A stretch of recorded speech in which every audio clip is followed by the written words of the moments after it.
কাজের চাপ সহ্য করতে না পেরে নিজের প্রাণ কেড়ে নিল এক রোবট। হ্যাঁ বন্ধুরা, ঠিকই শুনেছেন, মানুষ নয়, এবার ওভারলোডেড ওয়ার্ক প্রেশারের বলি হলো এক রোবট, যে দোতলার সিঁড়ি থেকে একতলায় ঝাঁপ দিয়ে কেড়ে নিল নিজের প্রাণ। পৃথিবীর বুকে এর আগে কোনোদিন এমন ঘটনা ঘটেনি, তাই এক রোবটের এমন মৃত্যুকে ঘিরে শোরগোল পড়ে গেছে সারা দুনিয়া জুড়ে। কারণ ঠিক কতটা ওয়ার্ক প্রেশার হলে তবে একটা রোবট নিজেকে শেষ করে দেওয়ার মতো সিদ্ধান্ত নেয়। বর্তমানে এটা ভেবে কেঁপে উঠছে পৃথিবীর মানুষ। কিন্তু কোথায় ঘটেছে এমন ঘটনা? কিভাবে অনুভূতিহীন একটা যন্ত্র এমন মারাত্মক একটা সিদ্ধান্ত নিতে শিখল? আদৌ কি ঘটনাটা সত্যি? চলুন বন্ধুরা, এই সমস্ত প্রশ্নের উত্তর জেনে নেওয়া যাক আজকের এই ভিডিওতে। সাউথ কোরিয়ার সিটি হলে একজন সাধারণ কর্মচারীর মতোই 9টা-6টা ডিউটি করত সুপারভাইজার নামক এই রোবটটি।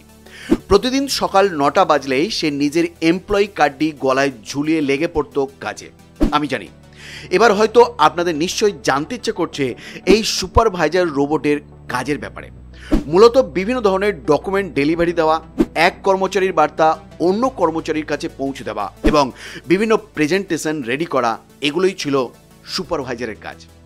জানলে চমকে যাবেন যে এই সুপারভাইজার রোবটটি এতটাই বুদ্ধিমান ছিল যে সে নিজে নিজেই লিফটে চড়ে ঘোরাফেরা করতে পারত এবং নিজের ইচ্ছা মতো সিটি হলে যে কোনো প্রান্তে পৌঁছেও যেতে পারত। এতটা বুদ্ধিমান হওয়ার কারণেই সিটি হলে কর্মচারীরা ক্রমশ কাজের প্রেশার বাড়াতে শুরু করে সুপারভাইজারের উপরে। গত বছর অর্থাৎ 2023 সালে California robotics company BR robotics supervisor রোবটটিকে বানিয়ে সাউথ কোরিয়ার সিটি কাউন্সিলরের হাতে তুলে দেয়। পৃথিবীতে যে দেশগুলি রোবট ব্যবহার করে সাউথ কোরিয়া তাদের মধ্যে সবার প্রথমে রয়েছে। এখানে প্রত্যেক 10 জন কর্মচারীর জন্য একটি করে রোবট ধার্য করা হয়। আর তাই ইন্টারন্যাশনাল ফেডারেশন অব রোবোটিক্সের রিপোর্ট অনুযায়ী সাউথ কোরিয়াতেই রোবটের দিয়ে সর্বাধিক পরিমাণ কাজ করানোর চল লক্ষ্য করা যায়। তো যাই হোক, এই সুপারভাইজার রোবটটি সাউথ কোরিয়াতে আসার পরেই আর 5 জন সিভিল সার্ভিস অফিসারদের মতো সুপারভাইজারের একটি আইডি কার্ড বানানো হয়, তাকে সমস্ত কাজ বুঝিয়ে দেওয়া হয়। তারপর গত 10 মাস ধরে মাইনে ছাড়াই নিজের সমস্ত দায়িত্ব পালন করে যাচ্ছিল সুপারভাইজার। কিন্তু বিপত্তি ঘটে 27 জন। এক স্টাফ মেম্বার দেখতে পান যে একতলা সিঁড়ির কাছে ভেঙে চুরে পড়ে আছে সুপারভাইজার। সঙ্গে সঙ্গে এই ঘটনার আসল রহস্য জানার জন্য সিসিটিভি ফুটেজ চেক করে গুমি সিটি কাউন্সিল। আর সেখানেই উঠে আসে এক চাঞ্চল্যকর তথ্য, যে সুপারভাইজার রোবট মানুষের মতো লিফটে করে যাতায়াত করতে সক্ষম সে আচমকা চলে যায় সিঁড়ির কাছে। এখানে জেনে রাখা ভালো, সুপারভাইজারদের মধ্যে এমন এক সেন্সর ছিল যা তাকে কিছুতেই সিঁড়ির দিকে যেতে দিত না। কিন্তু ওই দিন সেন্সরের বাধা পেরিয়ে সিঁড়ির কাছে চলে যায় সুপারভাইজার, আর আচমকা গোল গোল ঘুরতে শুরু করে সে। খানিকক্ষণ বাদে ওই ঘোড়া থেমে গেলে সে দোতলার সিঁড়ি থেকেই ঝাঁপ দেয় একতলার স্টেয়ারকেসে।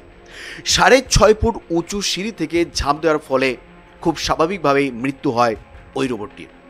বহু চেষ্টা করেও তার মধ্যে প্রাণ ফেরানো সম্ভব হয়নি। আর তারপরেই চাঞ্চল্য তৈরি হয় গোটা সাউথ কোরিয়া জুড়ে। ওখানকার সাধারণ মানুষের মতে সাউথ কোরিয়া সিভিল সার্ভিস অফিসারদের সাংঘাতিক চাপের মধ্যে কাজ করতে হয়, আর ওই কাজে একটা ভুল মানে কেরিয়ার নিয়ে টানাটানি পড়ে যায়। তাই এই কাজের প্রেশার একজন মানুষ সহ্য করতে পারলেও একটা রোবটের পক্ষে এই ভয়ানক চাপ সহ্য করা সম্ভব হয়নি। আর তাই হতাশাগ্রস্ত হয়ে রোবটটি নিজেকে শেষ করে ফেলার সিদ্ধান্ত নিয়ে ফেলে। তবে গুমি সিটি কাউন্সিল কিংবা বিআর রোবোটিক্স কেউই সঠিক তদন্তের আগে এই বিষয়টিতে সিলমোহর দিতে নারাজ। ইতিমধ্যেই গুমি সিটি কাউন্সিলের তরফ থেকে রোবটটির দেহাবশেষ পাঠানো হয়েছে বিআর রোবোটিক্সের কাছে। তবে বিআর রোবোটিক্সের বিজ্ঞানীরাও সুপারভাইজার এই কাণ্ডে সঠিক কুলকিনারা খুঁজে পাচ্ছেন না। এদিকে সাউথ কোরিয়ার গুমি সিটি কাউন্সিল সিদ্ধান্ত নিয়েছে আপাতত তারা আর কোনো রোবটকে সুপারভাইজার পদে নিযুক্ত করবে না, কারণ সুপারভাইজার রোবটের এই আকস্মিক মৃত্যু গুমি সিটি কাউন্সিল কর্মকর্তাদের ভাবিয়ে তুলেছে। তাই নতুন রোবট নিযুক্ত করার আগে তারা নিজেদের ওয়ার্ক প্রেশার এবং কাজের মডিউল নিয়ে আলোচনা করতে চান। তবে যদি সত্যি সত্যি সুপারভাইজারের মৃত্যুর কারণ ওয়ার্ক প্রেশার হয়, তবে মানুষ হিসেবে আমাদেরও ভাবার সময় এসেছে। আমরা যে চাকরিটা করছি সেটা আমাদের এই ভয়ঙ্কর পরিণতির দিকে ঠেলে দিচ্ছে না তো? সময় এসেছে নিজেকে প্রশ্ন করার। তাই আয়নার সামনে দাঁড়িয়ে নিজেকে জিজ্ঞেস করে দেখুন তো, আমি এই চাকরিটা করে খুশি তো? এরপর যা উত্তর পাবেন সেটার উপর ভিত্তি করেই অন্যান্য সিদ্ধান্তগুলো গ্রহণ করুন, কারণ আপনার জীবনটা ভীষণ মূল্যবান। ভালো থাকুন, সুস্থ থাকুন এবং ভিডিওটি শেষ পর্যন্ত দেখার জন্য আপনাদের অসংখ্য ধন্যবাদ।